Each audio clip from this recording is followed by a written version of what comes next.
आज नहीं तो कल वो बीमार पड़ ही रहे हैं। दवाइयाँ ली होंगी, इलाज कराया होगा, तो स्वस्थ रहने के लिए सबसे अच्छी दवाई क्या होगी? प्रणाम, आप सबके लिए बहुत प्रार्थना है।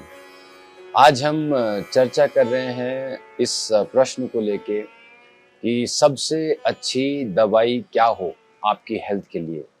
तो स्वस्थ रहने के लिए सबसे अच्छी दवाई क्या होगी? तो सबसे पहले तो आप अनुभव करिएगा कि जब से आपने अपने होश संभाले हैं, तब से लेके आज तक आप ना जाने कितनी बार बीमार पड़े होंगे, कितनी बार आपकी तबीयत खराब हुई होगी और कितनी बार आप अस्पतालों में गए होंगे, डॉक्टर साहब के पास गए होंगे, दवाइयाँ ली होंगी, इलाज कराया होगा और आप ठीक भी होते होंगे। ठीक होने के कुछ दिनों बाद आप फिर बीमार पड़ जाते हैं। आपने अनुभव किया होगा कि कोई भी ऐसी दवाई आपने अब तक नहीं ली जिससे आप हमेशा के लिए ठीक हो जाएं। कभी सर दर्द हो जाता है, कभी खांसी जुकाम हो जाता है, कभी पेट का दर्द हो गया या कोई और बीमारी होगी।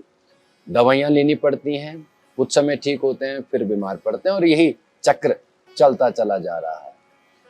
अब आप प्रश्न पूछ रहे हैं कि कौन सी ऐसी दवाई है जिससे हमारा स्वास्थ्य बहुत अच्छा हो या फिर हम कभी बीमार ही ना पड़े।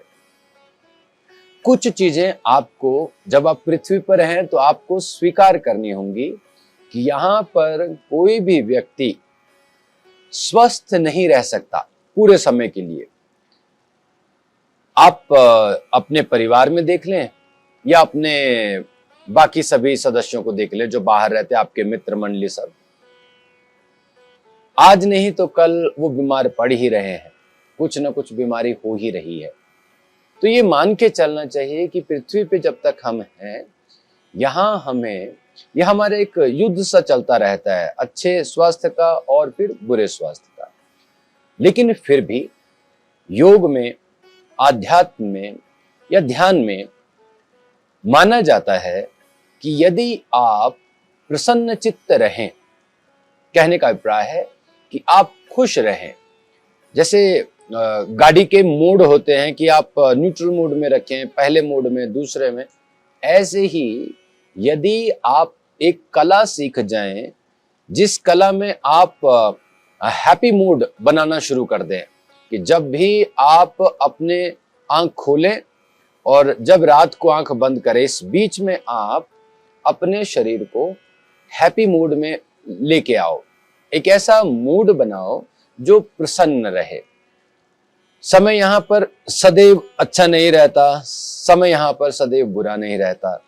दोनों ही स्थितियों में आप स्वयं को किस प्रकार से प्रसन्न रखते हो, यह आपने सीखना है, यह कला आपने प्राप्त करनी है, या कहो कि यह विद्या आपने प्राप्त करनी है। जब हमारा शरीर प्रसन्न रहता है, या हम ये कहें कि हम जब अपने हैप्पी हार्मोन्स को कंटिन्यूस एक्टिवेट करते रहें, उनको ट्रिगर करते रहें, उनको स्टिमुलेट करते रहें, तो क्या होगा, हमारे अंदर किसी भी प्रकार की नकारात्मक ऊर्जा ज्यादा देर ठहर नहीं पाती। या ऐसे ये मानो कि जैसे आप घर में रहते हो और आपका एक स्वभाव है, बहुत अच्छा स्वभाव है, आप मीठी बातें करते हैं, अच्छी बातें करते हैं, आप किसी की बुराई सुनते नहीं, सुनाते नहीं। गलती से आपके घर में कोई आपका पहचान वाला आ जाए जो नकारात्मक बातें कर रहा हो, इधर उधर की बातें कर रहा हो, तो आप पाएंगे कि वो ज्यादा देर आपके साथ ठहर नहीं पाते, उन्हें बेचैनी सी हो जाती है, क्योंकि आपका स्वभाव बड़ा मीठा है, आपका स्वभाव बड़ा अच्छा है। तो अच्छा स्वभाव, मीठा स्वभाव, प्रसन्न स्वभाव, जब आप ऐसी शक्ति बना लेंगे तो यहाँ पर दुख ज्यादा देर नहीं ठहरेगा, कष्ट ज्यादा देर नहीं ठहरेगा, उसे जाना ही पड़ेगा। आप स्वयं को किस प्रकार से प्रसन्न करते हो, इसके ऊपर आपने कार्य करना है।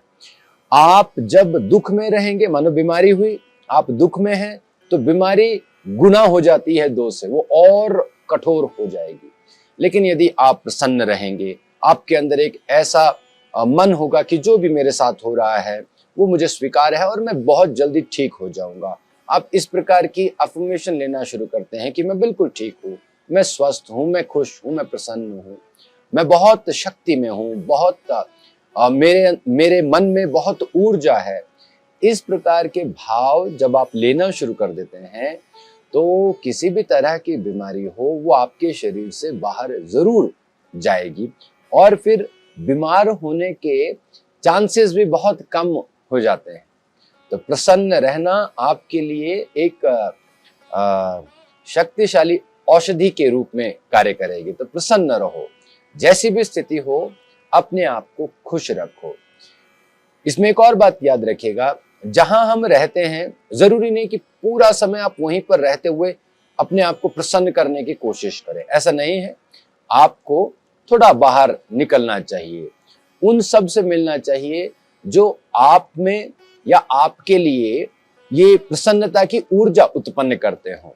माँ के लिए उसका छोटा बच्चा वो एक ऊर्जा का स्रोत है। बहुत कष्ट देता है, वह रोता रहेगा, रात को जगा देता है भोजन के लिए, बाकी कई समस्याएं होती हैं, लेकिन जैसे ही माँ उस बच्चे का चेहरा देखती है वो सारे दुख भूल जाती है और प्रसन्न हो जाती है। और वो प्रसन्न चेहरा, माँ का प्रसन्न चेहरा देवतुल्य, देवी तुल्य हो जाता है, इतना आनंददायक हो जाता है।